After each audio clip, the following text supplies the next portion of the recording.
Hey, Cowgirl Gina. Getting ready to finish up what I started to do earlier with you guys. It's, let me turn that back on. We're getting ready to finish up what I wanted to show you. I did find the season packet that I wanted to show you earlier. It's this packet right here. It's a great packet. It's called Louisiana Seasoned Crispy Fish Fry.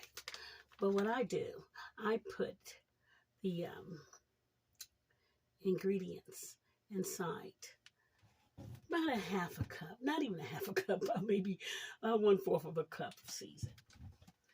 So I'm gonna do it by ear. I'm pretty good with measurements. And I use baking powder. I put about a tablespoon. That's what I call a tablespoon. It's just the palm of your hand. Once I did all that, I got some cornmeal here that I have to finish. Remember, this is part 2 of this segment. To come finish it. Not finished, but it'll be there. We got that in there. Some flour in there. About a cup full. That right there. Then we're going to stir it. We want these to be really good. Yeah. Now, if you don't like 1 egg in here, which I suggest sometime 2, but I think 1 egg is plenty.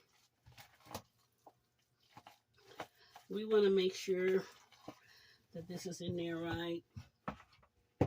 I'm going to add a little bit of oil. Because this took a little bit of this oil out of here. So I'm going to add a little oil. And I'm going to get ready to start my fire. Put my oil inside my thing here. Let me get started here. Get my grease on. Heat it up. Get my water on. For my grits. I got my baking powder in there. I got my everything, my onion, my bell pepper. We got the canned salmon, the Strimp, and a little oil in here because I put those shrimps in there and I want to make sure those shrimps cook real well. So a little oil is really good to add onto it to make these for those shrimps to get cooked. Yeah, put a little oil in there. Won't hurt you at all. Then I most definitely have to put some black pepper in there. My tablespoon. No, we don't want to put a tablespoon, but I got about maybe, I'd say about a tablespoon.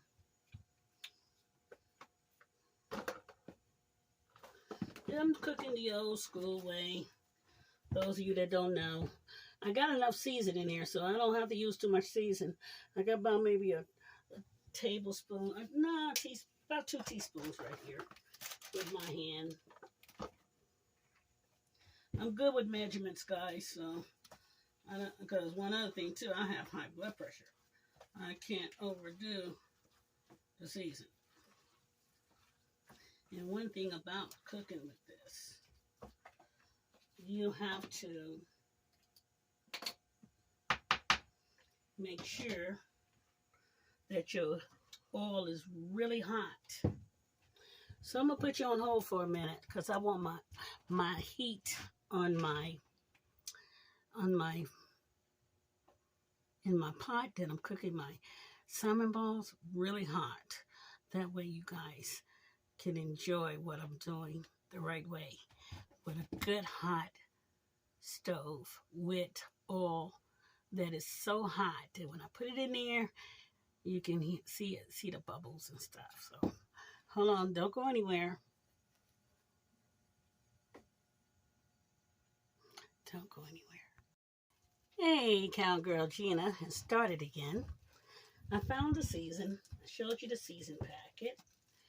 Now I am getting ready. This is for my eggs. I'm getting ready to cook some eggs. And I got this water here on. That's my grits. And the grits I'm using is instant. I rather have the other grits that you cook and it takes about 5 minutes. But I couldn't find it in the store. They come from this company here called Albert's. It's a good grits company.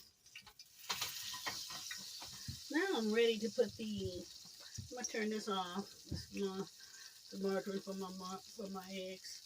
I'll cook it later. Now I'm getting ready to chunk it up. Make it all circled here. That's what we call a salmon ball. See this little circle there? That's what it is. See? And then I put it inside. Continue to cook.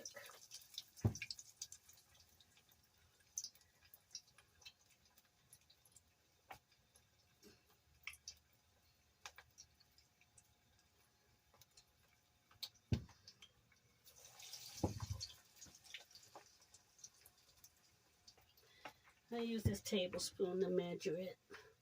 Yeah, good old tablespoon. Put those chunks in there so they can form and circle in those shrimp chunks. One thing about salmon balls, once they get done, they float up at the top. They'll let you know. I'm going to turn you down now because we got you up too high. I'll bring it down to a medium. This cooks approximately, going to be really good, but it can cook inside out. I'll give it about 5 to 8 minutes. You don't want them too dry. You want to have it so that when it's done, you can enjoy them. Crack them open, and they taste like a very good salmon shrimp biscuit. And it's delicious. Now, I got plenty for tomorrow. I don't have to cook that many for myself. So, I got enough for me for today. But I'm giving you guys a good idea on how to prepare them. And they're doing such a great job. When you cook these, you'll notice they'll pop up. And another thing too, you'll see a bubble in the middle of them. Like it just popped up with a bubble. They're beginning to float up already. Yeah. Let me show you these.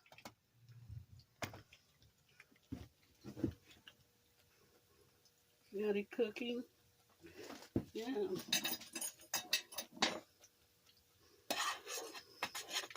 And stir these instants up. I don't really like instants. Instants to me, you know. I like the other kind. That took a minute to break down. Let me go ahead and stir those up. But this is how they're doing, guys. Doing such a great job. I got one that's turning around and I'm doing something already.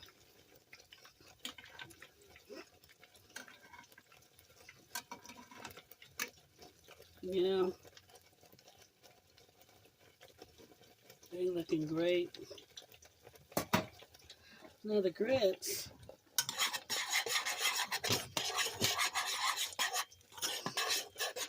You see what I'm doing? I'm trying to do all this stuff with the camera in my hand. turning up a little bit more.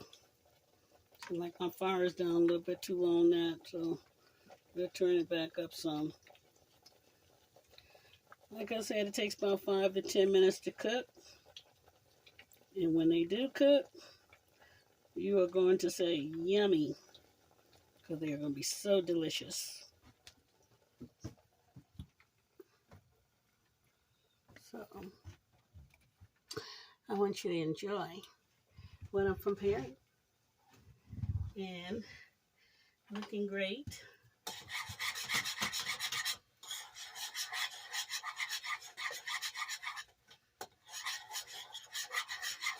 It doesn't take long for these grits right here to get done.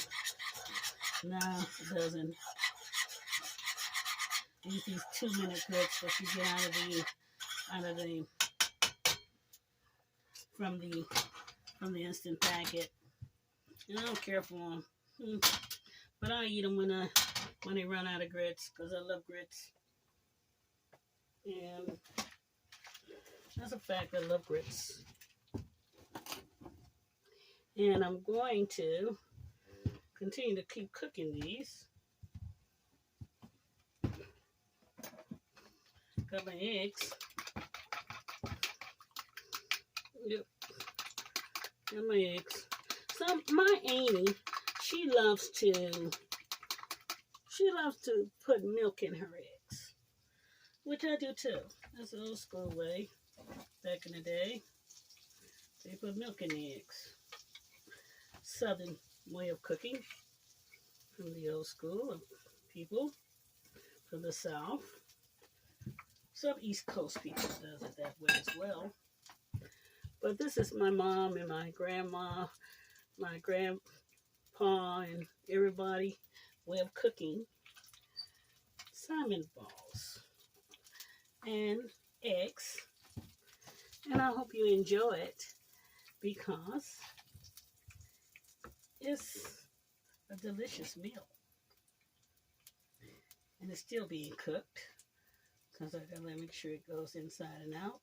And these things are getting ready to float up to the top already.